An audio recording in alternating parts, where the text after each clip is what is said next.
If it isn't clear to you already why we, the class of 2017, picked Mr. Burns as our class speaker, then I hope he can enlighten you with his speech and bring wisdom and smiles to all of you like he did to our graduating class.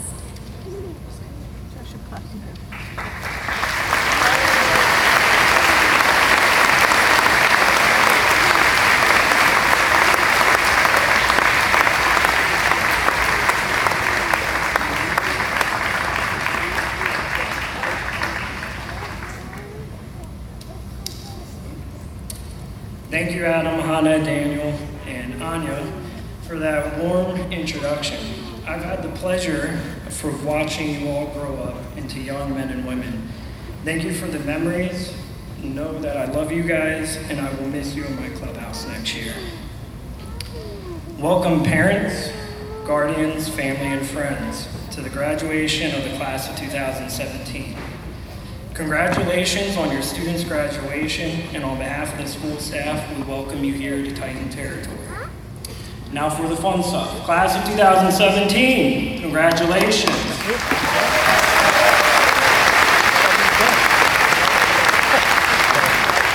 I bet some of you all never thought this day would come, and some thought it came way too fast. For those of you that I had in my class, as you think about your high school career, I hope that Biggie quote on my wall comes to mind. It was all a dream. Right. It is truly, truly a terrifying honor to be up here, but I am grateful for the opportunity.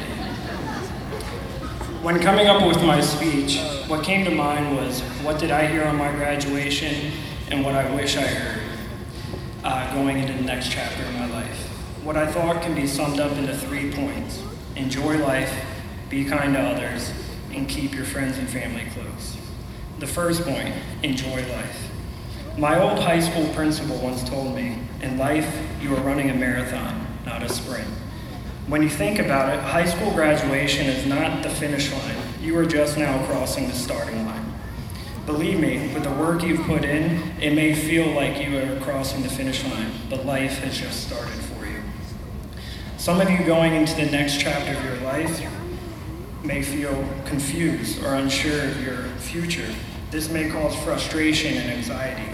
If you're feeling anxious about the future, remember that you don't always have to worry about tomorrow. Tomorrow brings its own worries. Worry about today as it presents its own challenges.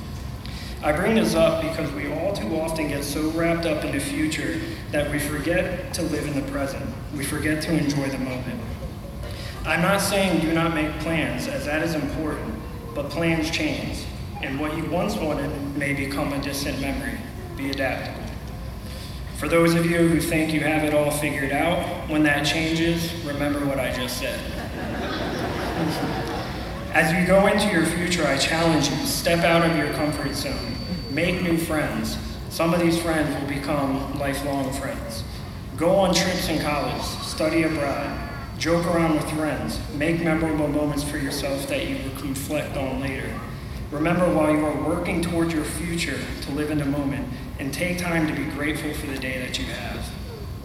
Another important way of enjoying life is to live a life that is true to you.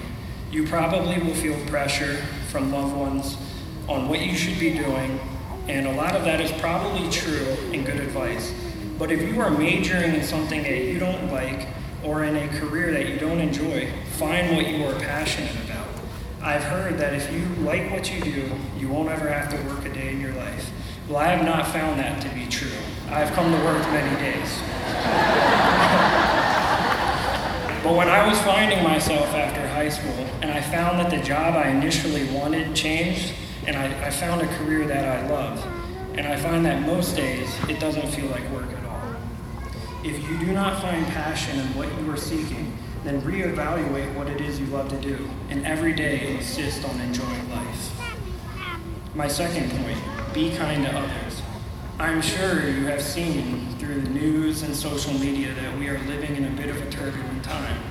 It is easy to spread hate and anger. It is much harder to love someone that you find difference with. I implore you to be kind to those that you do not see eye to eye with. Use the diversity that we have grown up with in Titan territory to spread knowledge and acceptance. Martin Luther King said, "Darkness cannot drive out darkness, only light can do that." Hate cannot drive out hate. Only love can do that. You will find so much more meaning to life if you help your fellow person.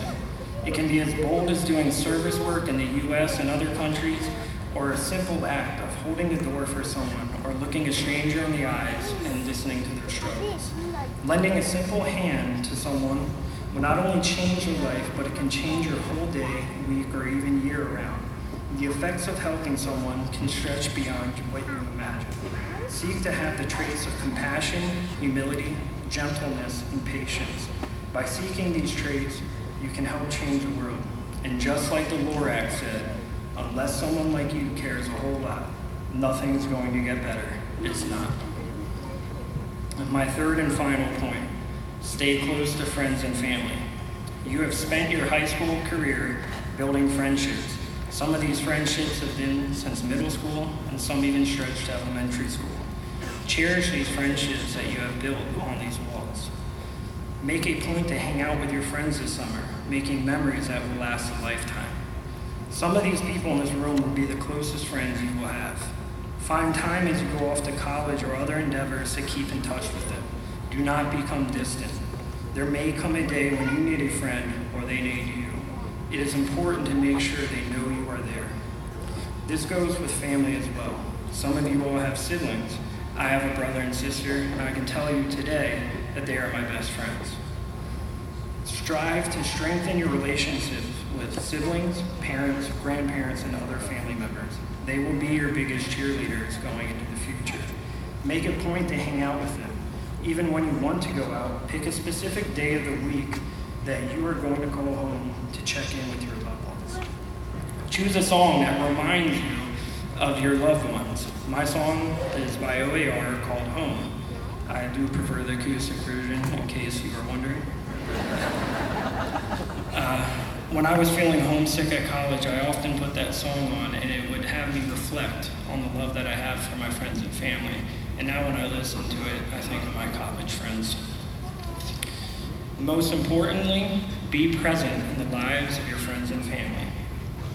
There is a final thought that I would like to leave you all with before I end my speech.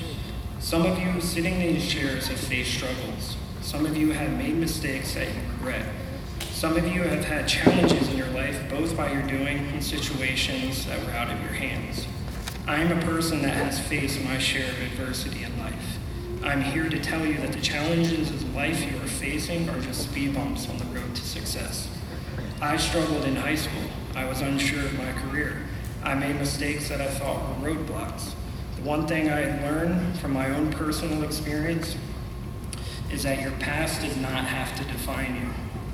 Your mistakes can be lessons learned for you to grow as a person and to give that knowledge to the next person. Your failures in life will make you stronger. In fact, one only truly fails when they give up. Those of you that can relate to this, I tell you to put one foot in front of the other and do the next right thing in front of you. Perfection is for the birds. Work for progress, not perfection, and you others will see the changes. It will be tough, but know that you can do it. As I close, I want you to look forward into the future. What do you want to see? I say this because in a blink of an eye, 10 years will pass, and this will be you will be going to your reunion. Take the marathon of life one day at a time. On behalf of the school staff, I say congratulations, class of 2010. Be the change you want to see.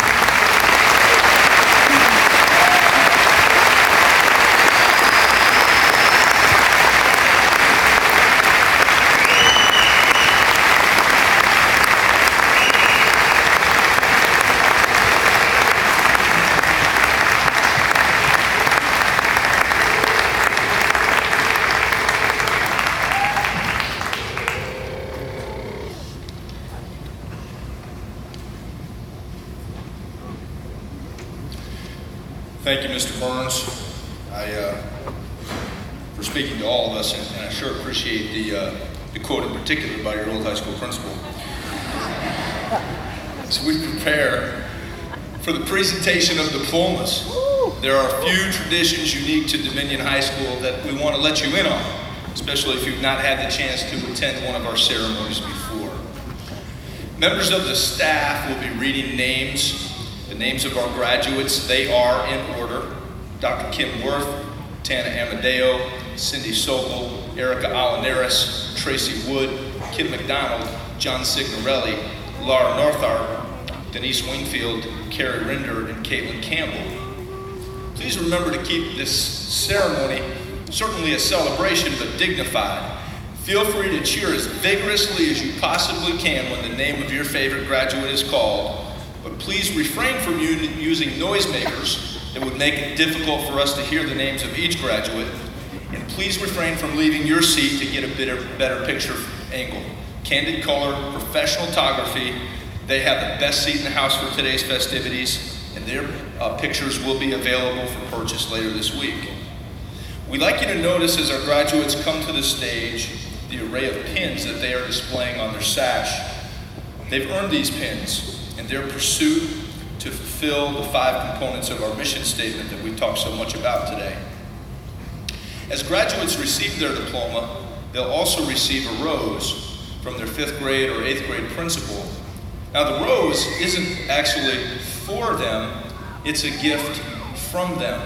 After the ceremony, they're going to find, as Lewis got them thinking about earlier, they're going to find a person who's somewhere on the planet, probably here today, who's significantly influenced their life, and they're going to give that gift of a rose to that person. So with all those things being said, we've reached the critical moment in our ceremony. Graduates, please rise to receive your diplomas.